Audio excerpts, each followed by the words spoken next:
All right, perfect. We're recording. Hi, everybody, and welcome to the call. It's Shelly here, and today we're going to talk about leads. Just so you know, I have like a sinus infection, so if I start to cough or something, I will just mute and cough and then come back. I think I might be okay. Let's hopeful. But when I start going, and then my nose starts draining, and then here we go. Good times, good times.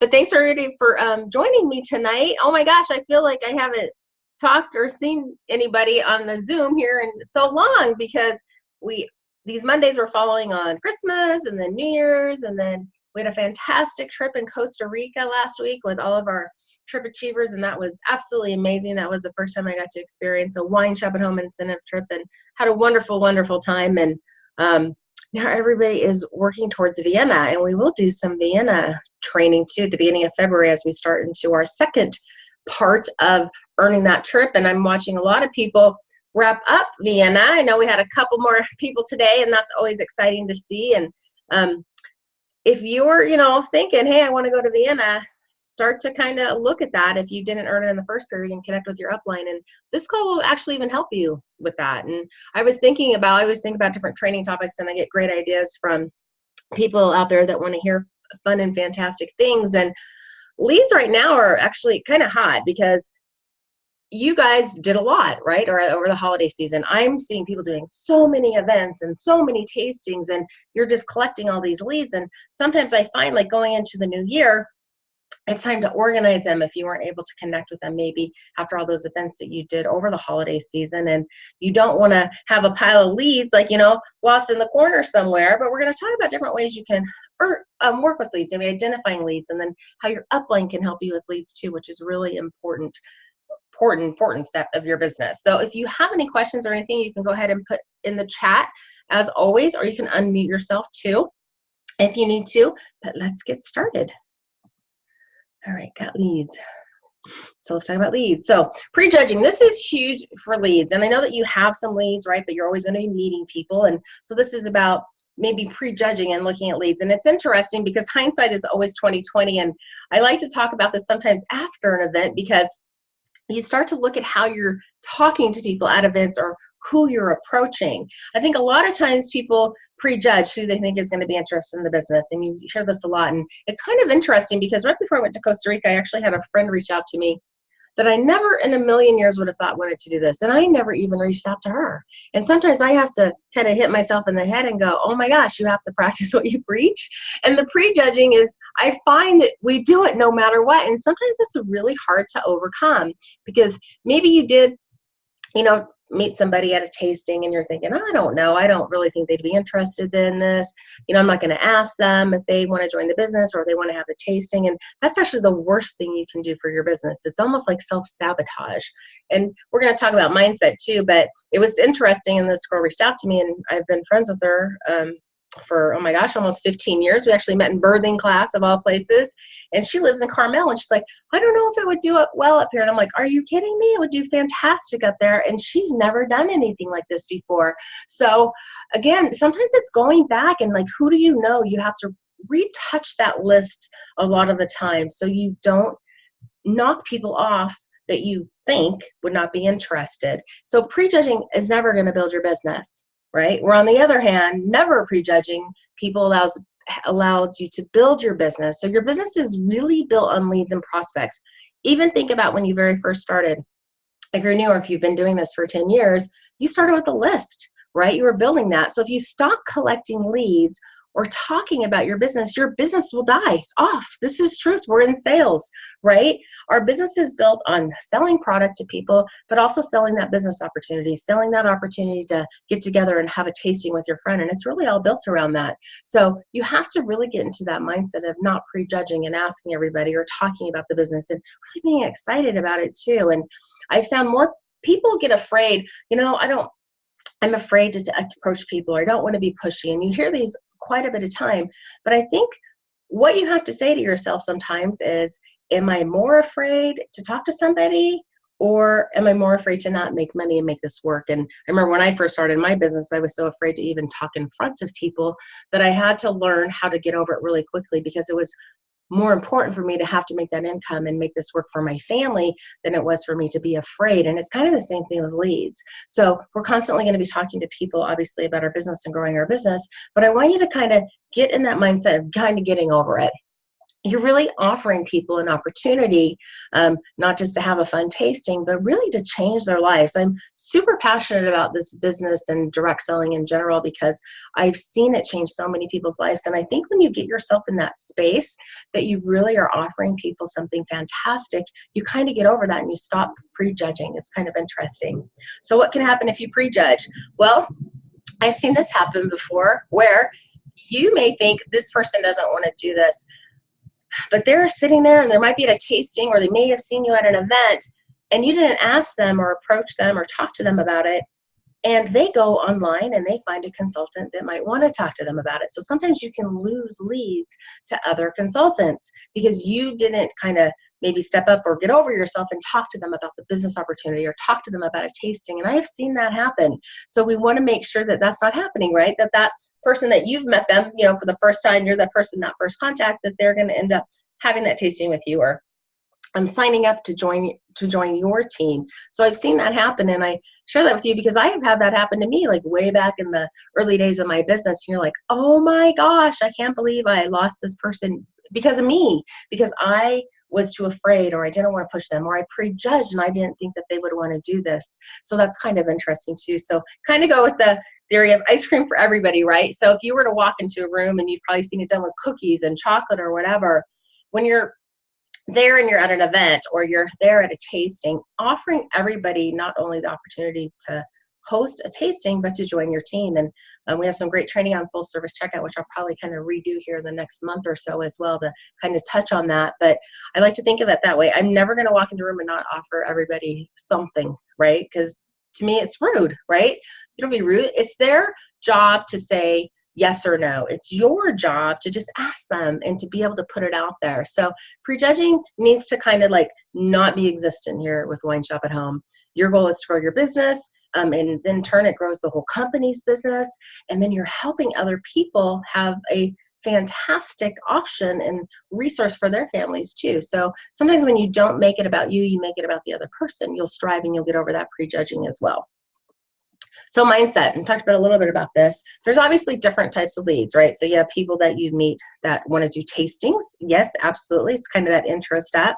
You have people that are interested in the business opportunity, or you have people that are just interested in purchasing something from you. So like we talked about, we're in sales, right? So you're selling the opportunity, you're selling the tastings, and you're selling the wine, right? So there's different types of leads. And this is why even like on full service checkout or when I'm meeting people at events, I am offering all the different business opportunities. And here in Vegas, the girls, actually the consultants here and leaders, do quite a lot of events. We kind of have our standard ones that we do, and I've been able to go and help with some of those, and that's a lot of fun. And I watch them talk to people about all the things and all the different opportunities. And to me, I love like events. If you're ever, I always say, in a slump, I like to go do an event because I get super excited to talk about the opportunity, or get excited seeing the consultants talk about all the different opportunities that Wine Shop at Home has to offer, because I think we have such a gift to offer to people. Again, if it's just that social side of the tasting, or if it's that business opportunity, it's fun. So I want you guys to be excited about what you're offering. So when you're out there at a tasting, or even out and about and talking to people, like Wine Shop at Home is maybe the first thing that you think of to talk to people about too. And I think that that is important, and that can change even your whole business. So every person you meet is a lead, right? So you have to have the mindset that everyone wants to know about your business, and the attitude that you want to share it. And mindset is a huge, huge deal with your business. And I think if you talk to our top leaders, managing directors, executive directors, senior executive directors, I bet they tell you a lot of time it's a mindset. They had an attitude about they were going to be successful, and they were going to be able to offer the success to other people. And that can make a big difference. And I know that when I first started in direct selling, I didn't really know a ton about it. I just knew I was going to make it work no matter what. Like I was kind of like fake it till you make it in a sense. I never, ever, ever had a doubt in my mind that I was going to be successful in my business, because I saw other people were successful in that business. And I thought, they're no different than me. We all purchased the same kit, right? It was really the attitude and the mindset. And I made sure I talked to everybody about the opportunity that we had to share. And if they didn't want to join my team, that was okay. They probably wanted to host. If they didn't want to host, they probably wanted to purchase something from me, because I really knew and believed that I had this amazing thing that I had to offer to people. And I know we have that at WineShop, and you can see all the success that we have here too. And so again, it's having that mindset and kind of putting yourself in check. What can you offer to people that we have here that you know that they're going to fall in love with? If it's the wine, if it's the opportunity, or if it's the tasting part of it, you have something that I think somebody needs. And I know you probably have heard me say this before. I just think the social part of our business is so cool, and people getting together and really enjoying each other's company. And I think that's enough to put you in that good mindset of everybody needs this, right? And I had a friend one time, and she was building her business, and she had sat down with like her upline one time, and they had talked about the compensation plan and the income and how it could really change her life. And she was never going to recruit.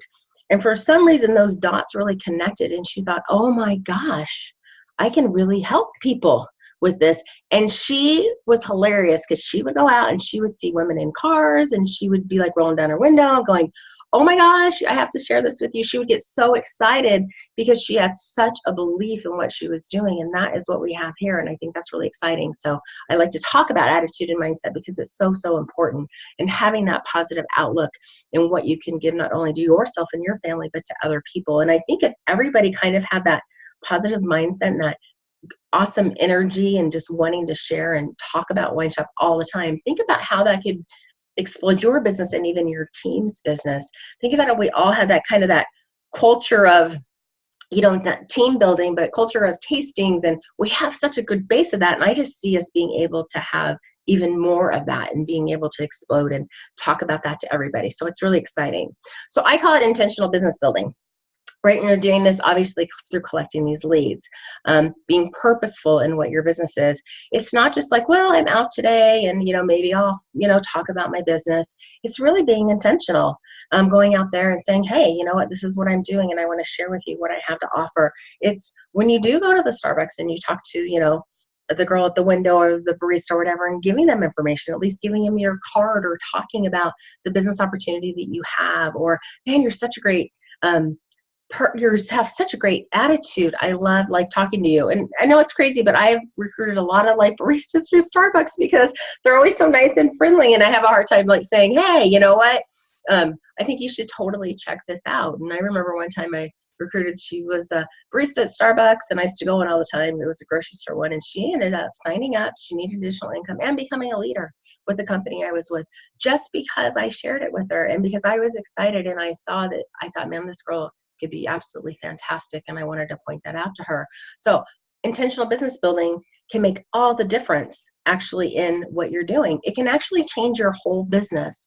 So when you're out there and you're talking to people or meeting people, and you're out and about in just your daily, everyday life, think about your business and what it can offer to different people, and being prepared to talk about that too. And I'll give you some word choices here as well. But again, I'll keep preaching this. I just think it's that mindset and having that attitude about how fantastic this is, especially let's say you did just come back from Costa Rica, or you just did early, or you're working towards it, or you're working towards leadership, or you're just brand new and you're so excited.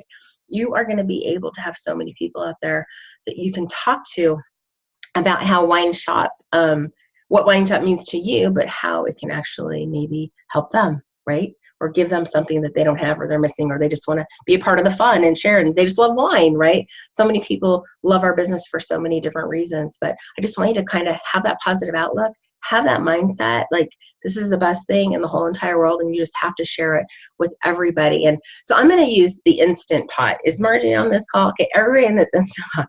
And Margie was saying she would be a triple diamond member or leader or something if there was an Instapot direct sales company. And it's true. And Pat said, it's just about sharing a good thing, right?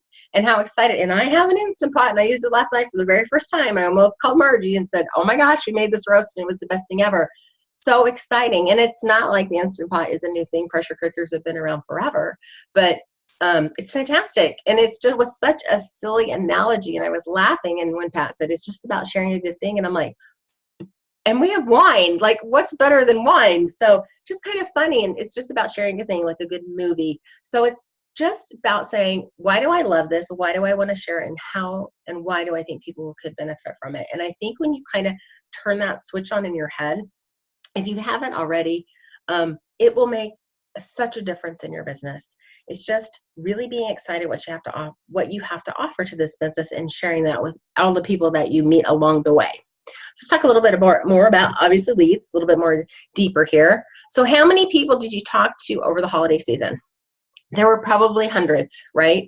There were full calendars. Some people were doing tastings every single day. There was events every day. So you're meeting people at tastings.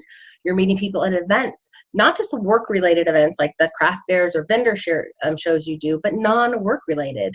Going to holiday parties, going to the party maybe at work that you had, whatever it might be. And you're along the way, you probably were finding that you were getting referrals. And I find that a lot around the holidays. My mom actually had contacted me, and she loves our sparkling, and she had purchased sparkling actually as gifts for people that she works with. And then in turn, she's like, hey, one of the husbands of one of the employees we have is interested in getting that wine. So people just naturally start to refer, especially if they love the product as well. So there's so many people that you probably have come across. And I think a lot of time, and I talked about, it's a new year, it's time to kind of update that list. And you had this list when you initially maybe started your business. I think one of the mistakes that people have is mistakes people do is not refreshing that list, that lead list all the time, because it's a living, breathing kind of a machine. I keep my leads in a Excel spreadsheet because that works better for me, and I can update and stuff, and it's easy to do. I also have a note section on my phone. Like, I make notes if I've met somebody along the way, or I need to pass that lead on to a consultant out there or whatever, because I want to make sure that I'm keeping track of them and I'm updating this list, because it's a huge mistake not to keep refreshing this list. Because like I said, if you're not constantly collecting leads or talking to people about the business, your business will die, because that's what this business is, right? And even those tastings that you have host time after time after time, you're still meeting people at those tastings that are going to be leads eventually too. So you want to make sure that you're updating it. So if you haven't updated that list, I want you to go back through, and if you've done all those fantastic things over the holiday season, go back through your list of the customers that were there, people that ordered from you, the people on the Facebook event list that you probably have done more as for the invitation, and start making that list of people that you need to follow up with. Because a lot of those people maybe didn't initially book a tasting, and sometimes people say, you know what, it's too busy, the holidays, contact me after the first of the year. Have you started doing that? And I know I'd given a tip, between Christmas and New Year's, follow up with those leads and stuff.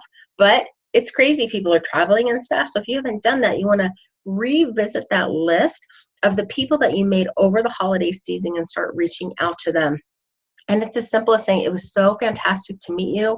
I'm really excited. I know that you couldn't commit to holding a tasting at that time, but I would really love to book a New Year's tasting with you now. So you could even book them, into February. You could get your February just packed up. The end of January still, depending on where you live, you can get that sampler.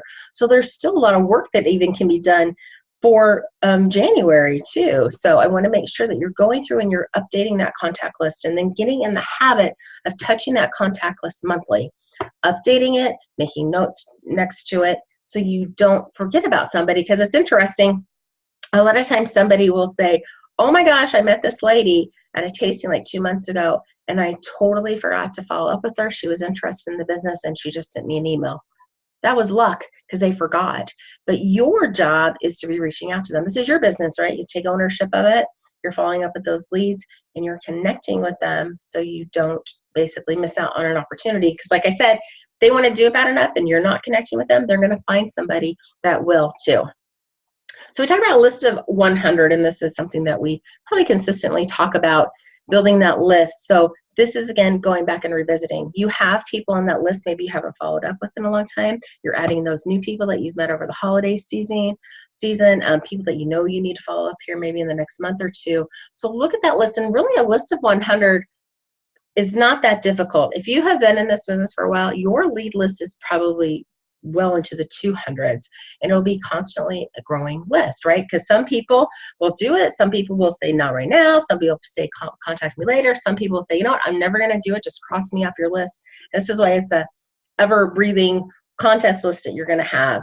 So you can make it as a challenge. So if you're not to 100 yet, let's say you have 20 people on your list. That's what we're talking about, going back and revisiting, who do I need to add on this list that I don't have on there yet? Make a goal. I'm going to get to 50, right? And then kind of give yourself a little gradual increment. So 50 to 75 to 100. But I think when you really sit down and you start thinking about the people that you've met through the holiday season, or people just in general in your life that you haven't wrote down on your contact list without prejudging, you'll see that that list will probably be actually well over 100. Because you have to remember, it's not about what the outcome is going to be. It's going to be about the activity. It's going to be about you just reaching out and saying, hey, this is what I'm doing, and I really want to share it with you, and I love it, and these are different opportunities that I have to offer you with WineShop at Home. What do you think? Right? It's their job to say yes or no. It's your job just to go out there and ask them and talk to them about the business opportunity. So I bet you guys have a contact list well into the hundreds. Believe it or not, and you're going, I don't think so, but I bet you do if you really sit down and you start going through who you've met along the way and then who you haven't added on there because you were prejudging.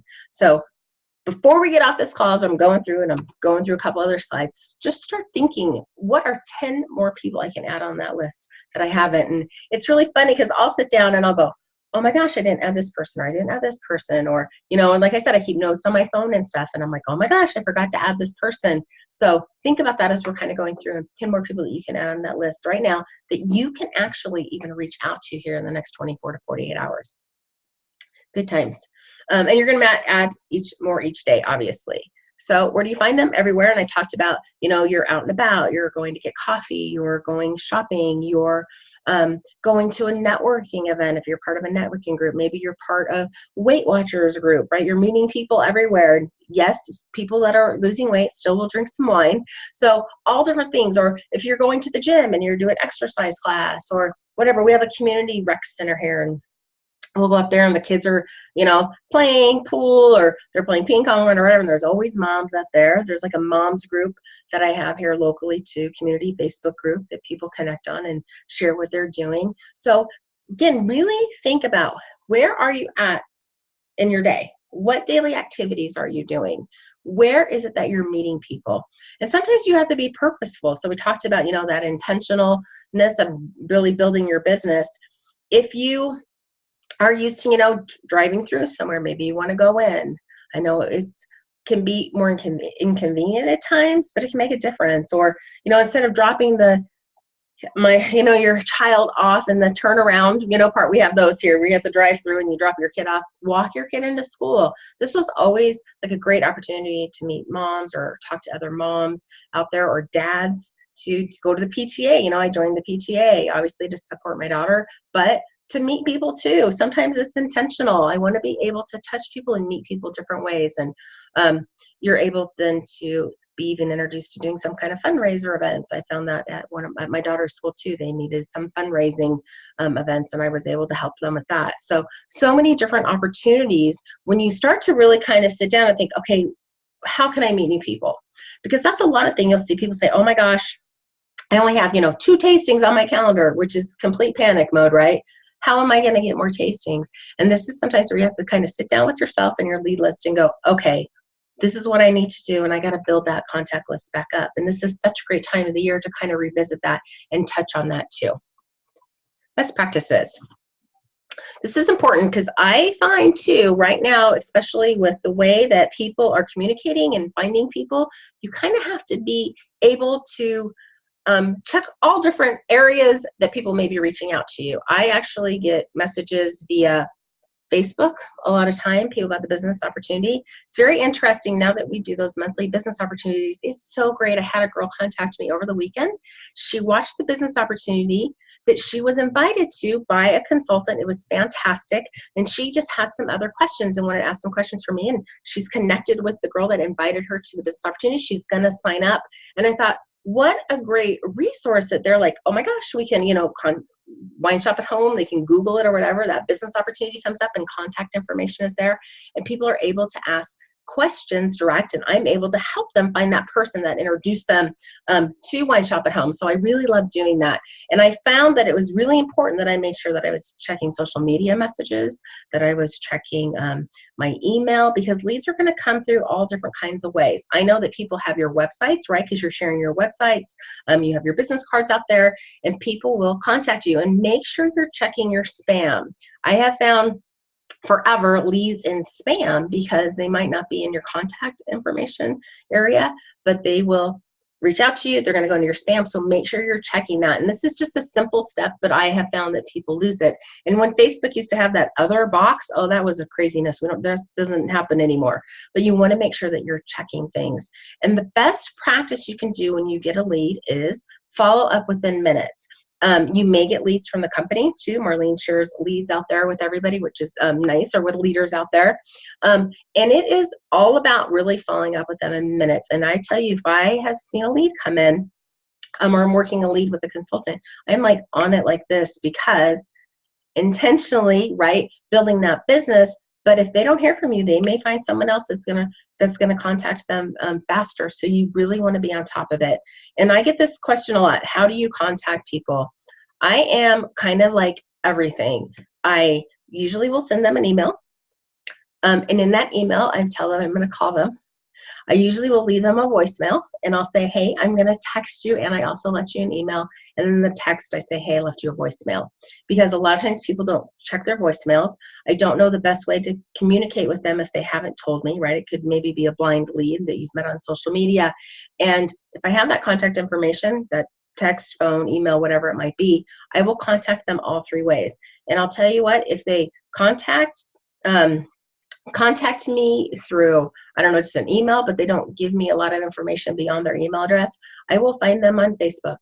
So, and you can even send them a message, because I think Facebook kind of opens up that opportunity to be able to contact them through social media. Sometimes you'll find people via Instagram or Twitter or whatever it might be. So I kind of hit them all different kinds of ways. I don't do that like every day, days in a row, but initially I will do at least two of those things when I first get that lead, and then I will follow up a third way on the next day, and then I follow up in about a week.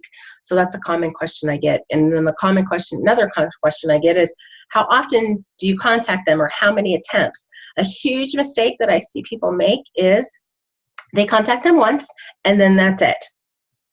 You have to think about yourself. How busy are you, right? I was sick over the weekend, and I didn't even check anything until this morning, really. So you don't know what's going on in other people's lives, right? You're busy. So they might be busy. It's not that they're not interested. It might just not be up here, top priority like your wine business is for you, but you want to make sure that you are consistently following up with people and touching them. So I may try to reach them for about a week or two, pretty consistently, every couple days. Hey, I just wanted to touch base with you again. I hadn't heard from you. I know you want information about the business, but I want to make sure that you get that information. When do you want to connect? So I will kind of touch them periodically, send them a text. Hey, I left you a message, a couple messages last week. I want to make sure that you still want that information, or whatever it might be. So I'm pretty consistent in touching base with people. Don't drop the ball. If you don't hear from them, maybe in a couple weeks, then I kind of put them on every month. I'm going to just touch base with them. And it's great that you have the VIN note, because if you add them into your customer database, just add them in like they were at a tasting, they're automatically going to get that VIN note. And it's just kind of a reminder that you are there. It's kind of like, oh yeah, you know what, Kelly is, that's right, I gave information. Oh, I got this email from Kelly. I'm gonna contact her now. I totally forgot about it, because life happens, right? If you ever have the chance to get their physical address, and usually you can sometimes when you do events, if you ask for addresses, or if you're at a tasting, postcards are fantastic. Just a little drop in the mail. I know that you were interested in possibly meeting up about the business opportunity. You said to contact you after the first of the year. I just wanted to send you a postcard and tell you that I really want to talk to you. And how nice is it to get just kind of small postcards or snail mail? And I think people like that. So really think, like, how can I touch these leads? And you're going to come up with your own systems that work for you. What works best for you? But again, it's being consistent and following up with these leads, so you don't drop the ball and they don't forget about you too, right? And you want to constantly be reminding them that you're still here, and you want to talk to them whenever the timing is right and when they want to speak to you too. Sherry's asking, Shelly, do you have a favorite way of keeping track of the leads? I've tried electronically through an Excel worksheet, but I find I love to use paper for things like this. I use a planner and write things down in there, and I can go back to it, which is good. And later on in the planner, I have another page of leads, but they are not conjoined. What do you use? I use Excel because it's easier, I feel, to update stuff, and then I can even hide them, or I can put them kind of in a, I can like copy paste and put them in a dead lead worksheet. And I could even probably put something together to show like just like a Zoom. I can tape it and have it out there to show how I do it. But I like electronically because for me, it's just easier to manage too. And I do want things conjoined because I'm bad. Like I talked about, I'll have this note section, I'll have this, but I want to make sure that I keep everything kind of like a hub, one location, so I know too when I've contacted them as well. So that is what I use if you're electronic. But I like paper pencil too, but I just like to do it that way. And then I can even put dates contacted and things like that as well. And that's something I always have done, probably ever since I even started way back moons ago, like 15 years ago in the business. And that's just always worked well for me, is keeping things electronically too. Go the extra mile. Call every person who attended the tasting and thank them for their order. Remind them that you would love for them to host a tasting or to be part of your team, even if they said no during full service checkout. So customer service is huge. And again, this is about working with these leads, and people will remember. They'll be like, I really liked you because you kind of went up and beyond. You were awesome at customer service. I think you really have a passion for your business, and I think you're going to be able to help me. And that's what people are looking for. If they're interested in joining the business, they're thinking, who is going to help me? Support is huge. That is, sometimes you hear people say maybe they left other companies, or they have that question of what is support like. I had a girl ask me that today. What is the training like? What is support like? They wanted to make sure that they were going to be helped. And if you kind of show that up and beyond from the get-go, they'll remember that too. And the same goes for those event leads, following up with them. And like I said, you're revisiting that list, you're updating it, who you've contacted, and then you can go back to them now and say, hey, you know what? I wanted to follow up with you again. Maybe you haven't heard back from them, or maybe you contacted them once, like we talked about, and you haven't in a month or so. Now is a great time to be able to do that. So best practices, another one, work with your upline.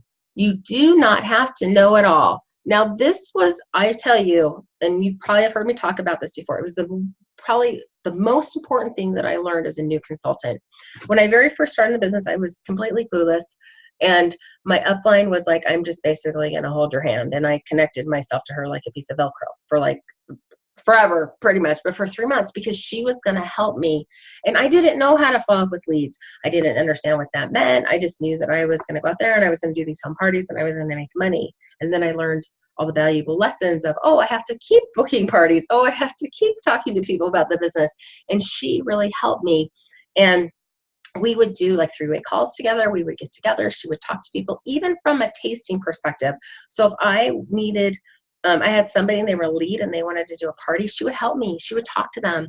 She would talk to them kind of on my behalf, either with me or not with me. Usually it was with me because I really wanted to learn how to do it and become an expert in my business. And we would sit down and we would call people together and she would just talk to them. You know, she would explain the host perks. This is what you're going to get when you host, or in our method, like, this is how the sampler works. And I was able to tell people, I'm brand new, I don't know anything, and Becky is going to completely help us because she's training me, and she's going to train me how to help you. And then I'm going to be able to help people on my own eventually. And people were like awesome sports about that. They didn't care. They just wanted to get the right information. So it was such a great thing, and it really helped, I think, build that camaraderie within our team, that we really had a resource to go to in our upline. And then eventually I was that resource because I learned how to do it and she taught me how to do it. And I would learn how to talk about the business opportunity, but also talk about tastings or even sales. You know, if somebody was interested in buying, 20 of this one item, she was able to help me be able to teach me that verbiage. And it was cool because it was kind of real life scenarios. So a lot of times you'll hear us, give examples of, this is what you would say in this scenario. It's really different when you have kind of a living, breathing situation going on. And she was able to really talk to it and talk to that person. And I was able to sit there and listen to her and how she did it. And eventually I didn't really need her, but I knew she was always there if I did need her, which, sometimes stuff happened and I was like, hey, how do you overcome this? She had a lot more experience than I did. And she was able to help me do that. And really, I truly, truly believe that that team kind of building that she taught me and that support she gave me is what allowed me to end up being a great, fantastic leader as well to my team. And that was really important to me. So I think it's really important to kind of stress, like, you're not in this alone. And I know a lot of times people think, I don't know how to talk to people. I don't know what I'm doing. I'm brand spanking new. And that's okay, because everybody was new at one point. Even that person that's your SCD on your team was new at one point, and she needed help and support from somebody to help her, and look where he or she is at this point now too. So that's kind of like overcoming, like, I guess maybe prejudging in a way. Like, I have to know everything. Like, you don't have to know everything. We're here to help and support you. So don't think, or I guess prejudge your upline and think that they don't want to help you, because they do. And I don't think anybody's ever gotten the vibe that nobody wants to, but I always like to put that out there. And I've seen such great teamwork in this. And I think it's important. It's important as a business, business owner. It's important, obviously, to WineShop. It's important that you know that there's that support on all different levels as well. And I think it's just fantastic. And it's one thing that I so love about this industry and this business, is that love and support. I mean, everybody really wants to help each other. So don't think you don't have to know it all. You can go to your upline and go, I have this lead. I need help. Can you help me talk to them? And again, it's okay to say to those people, I'm just learning, and this person is, my upline. She's going to help, and she's my support person, and she's going to help. And you know what? If you end up signing up with us, she's going to be part of your support too. And that's actually really powerful. I have found too, when you bring people to tastings, let's say you bring a team member, or your upline goes into a tasting with you, and maybe you guys are working together. I find that you get some fantastic leads that way, because they're like, wow, what a supportive team you have. You guys are working together. You have somebody that's training and coming to that tasting with you. That's big. So you always hear, never travel alone in your business. And that is truth. And that will actually attract people to you, and they can see that teamwork. So this is a really important thing I wanted to make sure that I talked about. And I know we talk about it all the time, but it's really important, especially when it comes to leads and being able to work together and help them see that big picture along with your upline. So be prepared, be ready to talk about WineShop at Home and what you do. And this is a little verbiage thing I brought here. And a lot of times we talk about, like, who we are. Well, I am an independent wine consultant with WineShop at Home. And people are like, that's fantastic, but I don't know what that is.